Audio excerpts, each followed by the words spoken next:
如果不是亲眼所见，我是万万不敢相信。我的天哪，这么神奇吗？എല്ലാ സമയത്തും ഈ വീഡിയോയിൽ വന്നിട്ട് അല്ലെങ്കിൽ ലൈവിലായിക്കോട്ടെ അല്ലെങ്കിൽ ചെയ്യുന്ന വീഡിയോസിലൊക്കെ പലപ്പോഴും എന്താ പറയുക ഗൗരവമുള്ള വിഷയമോ അല്ലെങ്കിൽ പലതും പറയാറുണ്ട്. പക്ഷേ ഇന്ന് ഒരിച്ചിരി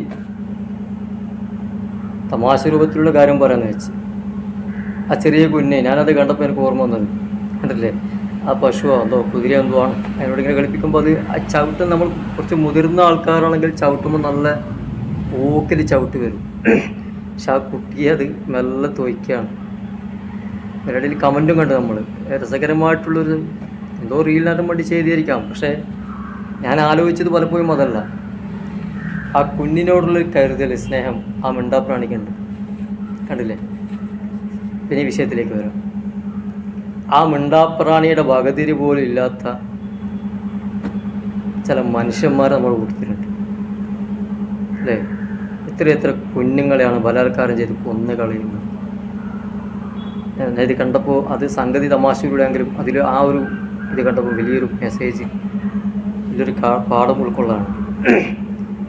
ആ മിണ്ടാപ്രാണികൾക്ക് വരെ കുഞ്ഞുങ്ങളോട് അതിനെ മനസ്സിലാക്കാനും അതിനോട് അനുതാപം കാണിക്കാനും സഹതാപം കാണിക്കാനും അനുകമ്പ കാണിക്കാനൊക്കെ തോന്നുന്നുണ്ട്. പക്ഷേ ആ ഒരു ബുദ്ധി അല്ലെങ്കിൽ ഒരു വകതിരി പോലും നമ്മൾപ്പെട്ട ചില മനുഷ്യന്മാർക്ക് ഇല്ലാതെ പോയി എന്നുള്ളതാണ് അല്ലേ? എന്തെല്ലാം ലോകത്തിൽ കേൾക്കുന്ന എന്തെല്ലാം വിഷയങ്ങളാണ്. അപ്പോൾ അതിൻ്റെ ഇടയിലേക്ക് ഈ ഒരു വീഡിയോ ഞാൻ നേരത്തെ പറഞ്ഞത് റീൽസിന് വേണ്ടി ചെയ്തതാണെങ്കിലും ആ മിണ്ടാപ്രാണികൾക്കുള്ള ഒരു കരുണയുടെ ആ ഒരംശം ഒരല്പമെങ്കിലും നമ്മുടെ മനുഷ്യന്മാർക്ക് ഇങ്ങനെ ക്രൂരത ചെയ്യുന്ന ആൾക്കാർക്കുണ്ടെങ്കിൽ, ഈ അടുത്തൊരു വക്കീൽ മരണപ്പെട്ടല്ലോ, ആളൂരാണ്.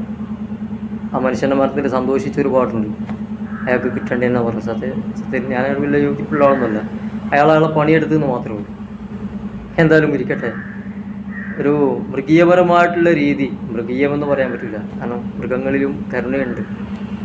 എന്നാൽ അതിനേക്കാൾ അപ്പുറം ബൽഹും മദൽ, ഖുർആൻ അങ്ങനെയല്ല പറഞ്ഞത്, അതിനേക്കാൾ അതപ്പതിച്ചു പോകുന്ന ചില മനുഷ്യന്മാരുണ്ടല്ലോ, അവരിടക്കിടയ്ക്ക് ഇതുപോലുള്ള സംഗതി ഒന്ന് നോക്കിക്കഴിഞ്ഞാൽ കുറച്ചൊരു ആശ്വാസം ഉണ്ടാവും. കൗതുകമാണെങ്കിലും ഇത് കണ്ടപ്പോൾ എനിക്ക് ഒന്ന് പറയണമെന്ന് തോന്നിയെന്ന് മാത്രം. Good bye. ഇൻഷാ അല്ലാഹ് അടുത്ത വീഡിയോസായി വീണ്ടും കാണാം.